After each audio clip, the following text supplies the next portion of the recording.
ചില വട്ടുള്ളവർ ചെയ്യുന്നത് ഞങ്ങളുടെ തലയിൽ കെട്ടിവെക്കരുത്. ക്രൈസ്തവർക്കെതിരായ ആക്രമണങ്ങളെക്കുറിച്ച് നമ്മുടെ BJPയുടെ സംസ്ഥാന അധ്യക്ഷൻ പറഞ്ഞ വാക്കുകളാണ്.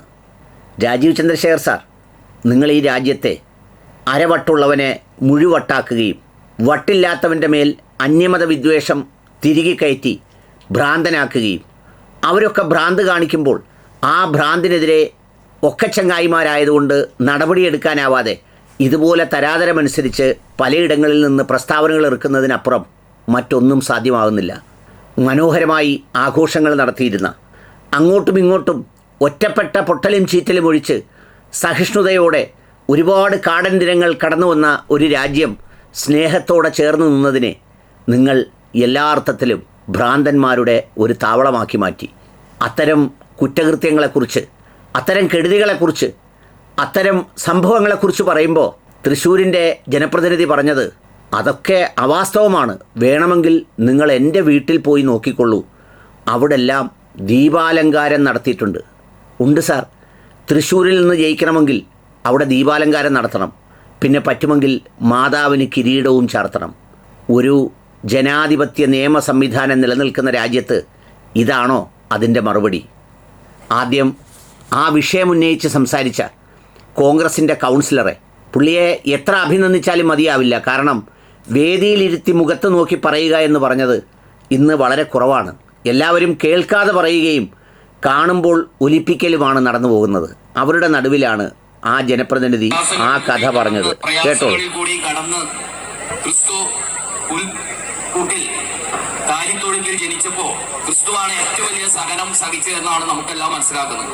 പക്ഷേ ഇന്ന് ഉത്തരേന്ത്യൻ സംസ്ഥാനങ്ങളിലെ പാവപ്പെട്ട അമ്മമാരും സഹോദരിമാരുമാണ് ക്രിസ്തുവിനേക്കാളും വലിയ സഹനം സഹിക്കുന്നതെന്നുള്ള വാർത്ത കേൾക്കുമ്പോൾ മനസ്സൊന്ന് കടഞ്ഞു പോകുന്ന ഒരു സന്ദർഭം കൂടിയുണ്ട്.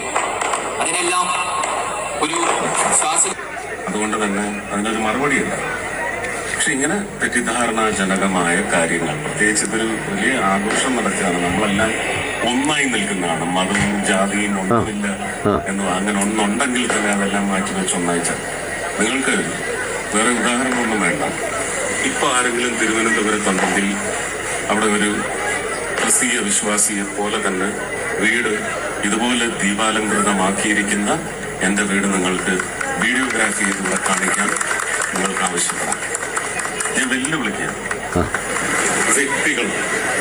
പിന്നെ ഈ ഉത്തരേന്ത്യയിൽ ആരൊക്കെയാണ് ഈ ഡ്രാമയെല്ലാം കാട്ടിക്കൂട്ടുന്നത്, അതെന്തിനു വേണ്ടിയാണെന്നുള്ളത് അദ്ദേഹത്തിന്റെ പാർട്ടിക്കാരോട് തന്നെ അവിടെ ചോദിച്ചാൽ നമുക്ക് full text of the history of such happenings in my country, your country. ഇതെല്ലാം രാഷ്ട്രീയ വൽക്കരണത്തിന് വേണ്ടിയുള്ള പ്രവർത്തനങ്ങൾ മാത്രമാണ്. അതുകൊണ്ട് ഞാൻ ഒരിക്കലും അങ്ങനെയുള്ള കാര്യങ്ങളൊന്നും നമ്മൾ മനസ്സിൽ വ്യാഖ്യാനേ പാടില്ല. എല്ലാറ്റിനും ഒരു കാരണമുണ്ടാവും. ഇതാണ് പുള്ളിയുടെ പ്രസംഗം. മറുപടി തൃശ്ശൂർക്കാരെ കേട്ടോളൂ. നല്ല സുന്ദരമായ പുളിശ്ശേരിയോ പാൽപ്പായസമോ കുടിക്കുന്നത് പോലെ കേട്ടോളൂ. എന്നിട്ട് നേരെ ഇത് കണ്ടോണ്ട് നേരെ പോകേണ്ടത് എവിടേക്കാണെന്നറിയാവോ? ദേ വേറൊരു വീഡിയോ ദൃശ്യത്തിലേക്ക് പോകണം.